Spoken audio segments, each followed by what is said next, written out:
solar and lunar is so essential, it cannot be excluded from anything, and certainly not from love relationships. And many of the issues that are there in couples are because of a misunderstanding of solar and lunar. And especially, of course, the stigmatizing of genders is based in a misunderstanding of solar and lunar, and that is exactly like the system of oppression, patriarchy, that we are just getting out of. Still some remnants remain, but basically it's already lying on the floor. But still we have to understand it. And one of the biggest misunderstandings, of course, is to say a woman is by definition lunar and a man is by definition solar. This is a misunderstanding because this means we are only looking at the body and we are not looking at the soul. The soul of a woman can be very solar. The soul of a man can be very lunar. And that will always be the number one element that, let's say, makes a person more solar or more lunar. The body will have an effect, but the person, the soul, the character, which is inborn, which we can then see also like in astrology, numerology and all that, that is what really will say, okay, this is a person who is more focused outside, more focused to create things, more focused to, organize things, fight things, whatever, which is the solar way. And then another person from their character is more into, whatever comes to them, more magnetic in that way, more busy with impressions, trying to bring something inside. Being very caring for others is part of the lunar, and being more like artistic is part of the lunar. So that is there in the soul of the person. And then we also have the body. And then third, I would say we also have the effect of the culture and the environment, and let's say the particular destiny that a person has to follow in life, which requires certain jobs, which may be more solar or more lunar. If, let's say, you end up being a school teacher, this is quite a solar job in a sense, because you are transferring information. So if that you do 8 hours a day, this will have an effect on your personality. Some of that school teacher will be there at home as well. And we can try, to recognize that and not let that happen. But it will still be an effect. But then when it comes to the body, there we can see very clearly in the genes, but also in the hormones, that there, yes, the female body brings more a lunar character, and the man body brings more a solar character. Like testosterone, which is more present in men than in women, is very clearly solar, makes us active, makes us do things, makes us more strong. And then in women we have mostly like estrogen and a few others. Actually, women have more variety there, which are related to childbearing, which are relating to caring, which are related even to artistic like qualities and all that. So there, yes, from the body we get a more, you could say, yes, lunar or solar effect. But this will never dominate. Always the soul will dominate. The soul is so old. The body is brand new. It's like you say,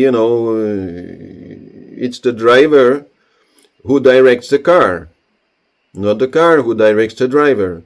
So the car is our body, and we are the driver. So if you have a woman with a strong solar character, which really likes to achieve things and is good at it, and like has the rationality and the organization that comes along with that, and the drive, I would say, then if we limit her like it used to be, in a very lunar role, and she's not even allowed to achieve anything in the world, she's only allowed to take care of the household and the kids, then what a life they get.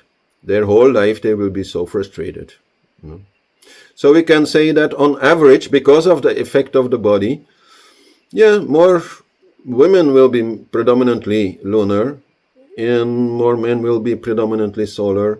But for sure, some women are more solar than some men, and some men are more lunar than many women. So in that way, this is like a big confusion, which is sort of natural, no? because the soul, we don't see it. The body is right there in front of us. And it is even also natural when we look like very far back in how people lived, like, let's say, in the prehistoric age, in hunter-gatherer age. Then, well, even up to not so long ago, women used to be pregnant like half of their life. You know? So half of their life they're anyhow pregnant and also taking care of babies and giving them the milk. So they're more naturally they would stay like in one secure place with the kids. And the male specimen, let's say, would be more going outside hunting and all these things. This is anyhow also there in so many mammals. We can see the same thing happening. So in all these ways, it is quite logical that we came to this like situation that we are in now, but still we have to properly understand it, and still people do not properly understand it. And of course there the ego very much also gets involved, because if you are a very lunar man, meaning like also quite sensitive and emotional, then the feedback you will get from society will often be very confusing, you know, because then they will say, oh, you're a man, you're not allowed to cry, you know, like so many, you know, were raised. But so this goes way beyond like love relationships, men and women. This goes to the very essential understanding that solar and lunar are complementary attitudes that deal with different aspects of life. Basically, the solar deals with the life outside. Lunar deals with the life inside, and in that way with our emotions. No? There's no food in the fridge and no money in your bank, then the solar needs more attention, for sure. But if you're so much there, active, that you don't take time to calm down, that you start getting sleeping problems because you're too restless and all that, so then the lunar has not been given proper attention. So there, this balance must be there, and this is also very much a balance between thinking and feeling. Our society is not only patriarchal, our society is also extremely solar and has a very fundamental imbalance when it comes to solar and lunar. We are too much like into getting things done in the world and gathering all kinds of stuff and, you know, making it, as they call it. And we neglect our children, we neglect our relationships, we neglect maybe also our garden, or we just make it into like a grass field and nothing else growing because we don't have the time to deal with it, you know? So in that way, to understand that, yes, we need to reason, we need to organize, we need to think, but we also need to feel and stay in touch with our feelings. Many people who are too solar by nature, let's say a very solar soul in a very solar body of a man, may be far too theoretical in many of their ways and not know like how they are feeling, not recognize also the feeling of others. So in that way, yes, we are ending about 10,000, 15,000 years of solar dictatorship, to put it in like a extreme way, which has affected our society in every possible way. And we have to rethink that and understand that. And every discussion that people have also, for example, in politics, is about solar and lunar. And the big problem with these discussions is that the solar guys who are more into, let's say, supporting the economy and defending the country and, you know, all these things and making money, you know, are always discussing then with the other people who say, yes, but what about the nature? What about the poor people? What about the old people? Should we not take better care for them? That it seems like no, they are discussing about something and trying to find out who is right and who is wrong. But both these things are important, for sure. So we always have to compromise. So if you then have a society where solar and lunar are more in balance, then this will also happen.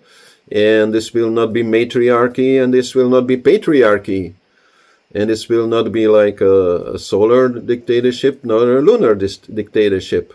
This will be balanced, you know? And that is also, okay, what we can find. Fortunately, in the older societies, if throughout all history, including prehistory, we would only find this same like dominance of men over women and of solar over lunar, then we could think like, yeah, that's how we are. Maybe, like cobras are also pretty solar. Even if they're female, they're very solar. So it could be, but it's not. We as humans are having the ability to be quite balanced. And this is also there very much in the chakras. No? If we can see like our solar society, what does it attaches most importance to? First chakra, security, money, all these things. Third chakra, again, solar chakra, no? Status. No? Being the strongest, being the best, being on top. No? And then knowledge. Knowledge to support these other things. No? Knowledge not of a spiritual way, but knowledge more like science, technology. So that is getting enough attention in our society, I would say. But then second chakra, fourth chakra, sixth chakra, that's where the poverty is in our society. Fourth is the love, and the love has so much suffered in our society. People often have no longer like good relationship with their siblings, with their parents, with their neighbors. Only a few friends which have very much the same opinion maybe as they have, maybe. But many lonely people also. And then sixth chakra, of course, yes, in all that, how can you meditate, how can you like grow spiritually very much consciously, it's not possible, no? And so then the only thing which to compensate has been given lots of attention is second chakra. As long as you make enough money, as much pleasure as you want.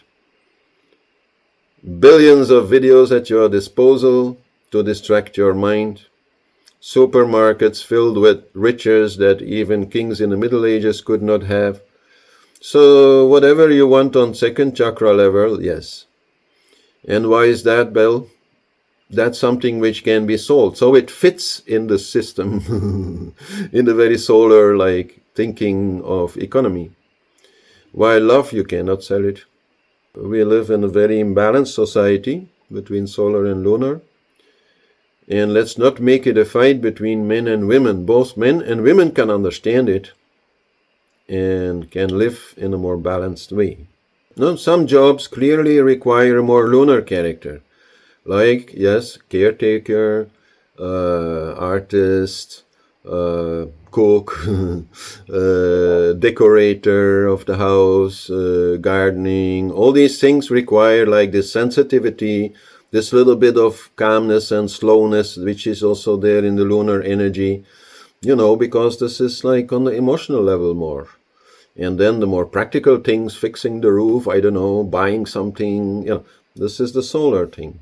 So yes, I know you as a couple, and yes, she is more solar by character, by soul. You are more lunar. That doesn't mean you are not a man, no. Definitely that energy will also be there and come out when needed. But still, to recognize it and not stigmatize each other and say, oh, you are the woman, so you should be taking care of that. Like solar lunar is a particular yogic perspective, which makes the whole gender issue like fall apart, become totally unimportant. Brings it exactly where it is, and where it becomes like workable. But that is a yogic understanding, even though it's also an essential understanding in like physics, where they call it electrical magnetic. But that same polarity, let's say, of solar lunar is also there in all sciences, actually, in some way or other. So this is a very universal thing, but it brings so much clarity. Love anyhow requires work, whether it's towards a person or whether it's towards the divine. It requires work because naturally we are more into us. I mean, me. We are more into like, what do I need? What do I want? What do I like? Etc. This is the natural way of being. It's also like, you can say, survival, no? Which requires that. But survival can also certainly be served by togetherness. As a group, let's say, we are stronger, we are maybe also more clever, combining different, like aspects of knowledge together in one group. So in that way also, from Western point of view, in Darwinism, sure, a lot of social behavior, a lot of love, you could say, is also making perfect sense for survival. But it does not come so easily, so we have to work for it.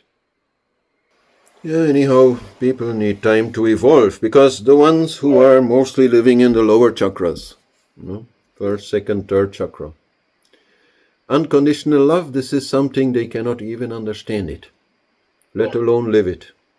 So then you get a very different situation if people like that get into a love relationship. Yeah, they'll need many rules. And this is actually one of the problems now, is that in older societies the rules were very clear. What the women had to do, what the man has to do. It is very much like defined by society. And then, okay, this got destroyed in just like 2 or 3 generations. So now when people get together, they should not expect to be like having the same ideas on all these things. They should really, before they engage, and especially before, of course, they make children or anything like that, have many, many talks about this. So that they find, we have like sufficient, the same idea. And this is very much related to the chakras. It is our desires that create our opinions. It's not our understanding that creates our opinions. It is our desires that continuously at least will color our opinions. So if you have a person living in the lower chakras, they will have very different opinions. So then they also belong together in a way. So let's say if a man chooses a woman from his second chakra desire because she's looking very pretty, then it's like a disaster in the making, because as age comes, the outer, shape will change, and so then his desire will no longer be fulfilled, and you get a problem.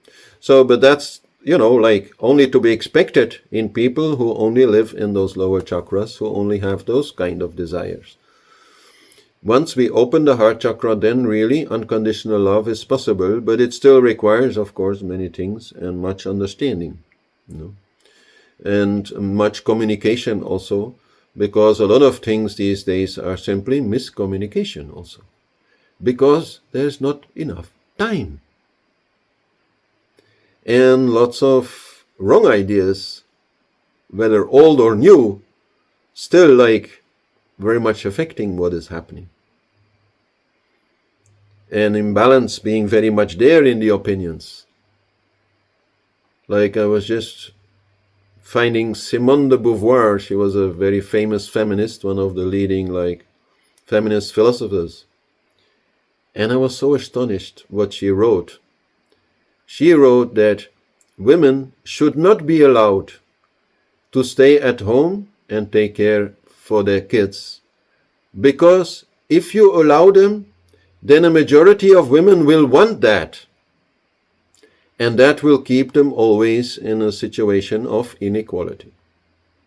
Now, what a kind of reasoning is this? It's very bad for the women, because the women who like to stay at home, who like to, be involved with the nest building, who like to be with the children, who like to be like in charge for the nice atmosphere and all that. You push them out of that house into the world to do a job which, may not at all be what they want to do. Only to secure an idea of equality. But the main problem is, of course, that in the patriarchal, very solar society that we have, the household work is seen as inferior to the work that we do outside. And that is where in India they have a very different opinion. They feel it's like a holy job to take care of a family, to take care of a house, to take care of the cooking and all that. They see that as much more important in a way. So then to stay at home, whether as a housewife or whether as a houseman, should never be seen as something of a lesser value. That is only because, let's say, we only have dollar bills in our eyes and look only from that side. The worst thing is, of course, if you have a person with open heart chakra who really tries to love their partner unconditionally, but somehow picks the wrong partner, and he is or she is only active in the lower chakras. That's a very dangerous, I would say, situation for both. And it can make them very unhappy. And if then children are born in such a situation, then you get the society we have here. And I think that has often happened.